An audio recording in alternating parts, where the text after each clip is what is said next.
Well, of course, the emphasis of much of that meeting with Rishi Sunak, the humanitarian aid, while hospitals in Gaza say they are at breaking point, a lack of medical supplies, water and, most importantly at the moment, fuel for their generators, making an already dire humanitarian situation much more perilous.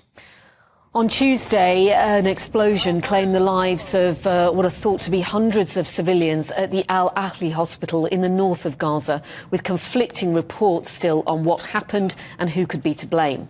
Well, joining us now is the Vice Chair of the Hospital's Administration Group, Father Fadi Diab. Thank you very much indeed, Father Diab, for joining us here on GB News. To ask you first, how is the hospital coping? Because we do have these reports that all of the hospitals are running very short on fuel for the generators. Thank you for hosting me. Well, the medical situation in Gaza is devastating. Our hospital will resume, of course, work in the coming days, but the situation is very horrible after the blast the day before yesterday. The whole situation, the whole humanitarian situation in the Gaza Strip is on the edge. Hospitals are running on fuel, and they won't be able to run like tomorrow. And the life of many patients, Palestinians, injured people, children, women are at the stake. And I think I've been listening to your news and watching the visit of the Prime Minister, and I think it is very important that the leaders of the world put more pressure on the state of Israel to stop this war rather than to continue it. And lives are at the stake. We need to protect life at this time. We need to protect life. We are called as leaders of the world, whether religious or political, to put an end to this war. This cannot go on. There are many children and women in Gaza who need protection. These people who were killed at the hospital, in fact, were running away from harm after their buildings were bombed, and they were sheltering in the hospital. They couldn't find any other place. And if hospitals are now places that are not safe, it's very dangerous for everyone in Gaza. Yeah. Can we establish with you the situation at your hospital? Because clearly the intelligence services of many countries are trying to establish exactly what happened. But we understand that the main hospital building itself, including the operating theatres, are still intact, that you're still able to use that main building.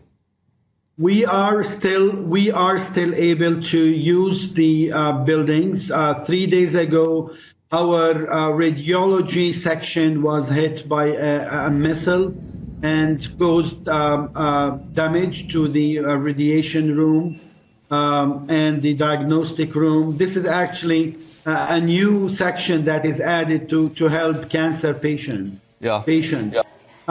The buildings are not severely damaged. There is, of course, damage from the blast, but the explosion occurred in the yards of the hospital, where people were gathered and hoping that this is a secure place, but eventually it was not.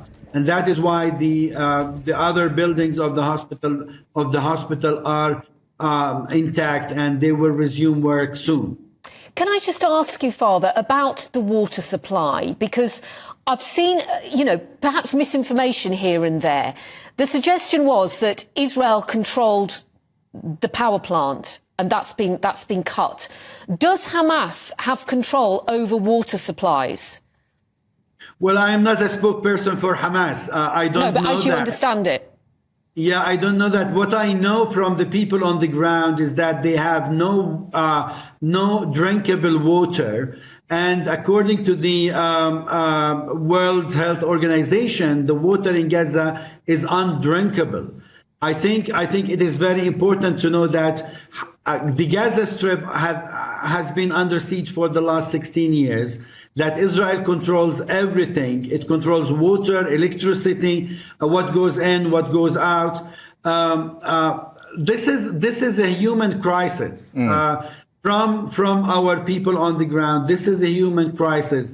As a clergy, I call upon the international community to stop this war. This cannot go on. I mean, more and more civilians, innocent people will die in the coming days as we witness what is happening in Gaza. And Father Diab, can I ask you about the medical staff in your hospital? Because clearly they have had to work round the clock. They have very few supplies now. But I guess that it's the psychological impact of what's occurred that's they're having to cope with and carry on regardless. Well, the psychological impact is devastating. I mean, everyone is devastated. I just called the administrator at the hospital, and she's in shock. Yeah. This is a director who's been working there for the last 40 years. She's in total shock. Our staff is in total shock. The people of Gaza are in total shock. In fact, we in the West Bank, far away from that danger, we are in total shock. What is happening is unimaginable. This cannot go on.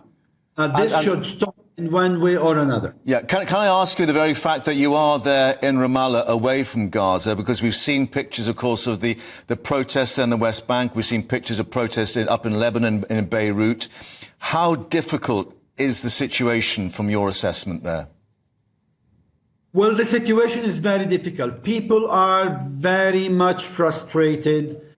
People are very much devastated from the pictures they see on social media around the clock.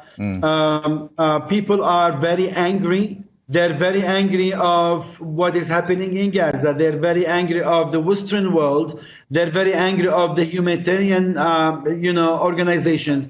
They're even angry of their own government. They're angry of their own leadership. Father, just one final question. We do know that there is some aid that will be allowed through, hopefully, fingers crossed, tomorrow. Do you know how that aid logistically is going to get to you? How it can get to you safely without getting into the wrong hands? Well, I think it is really important to know that what Israel has allowed so far, according to the news, is 20 ships of of aid. It's not even medical. 20 ships only to the south of Gaza. Our hospital is in the northern part of Gaza. That means that nothing will be delivered to the northern part of Gaza. And I think this is not acceptable. We need humanitarian aid to all the people of Gaza, to all the victims of Gaza, to the hospitals, to the clinics, to the displaced. Until now, there has not been enough agreement that the supplies, the aid gets to all the people who need it in Gaza. Father Fadi Diab, the Vice Chair of the Ahli Hospital, thank you very much indeed for joining us and sharing your thoughts here on GB News. We appreciate your time.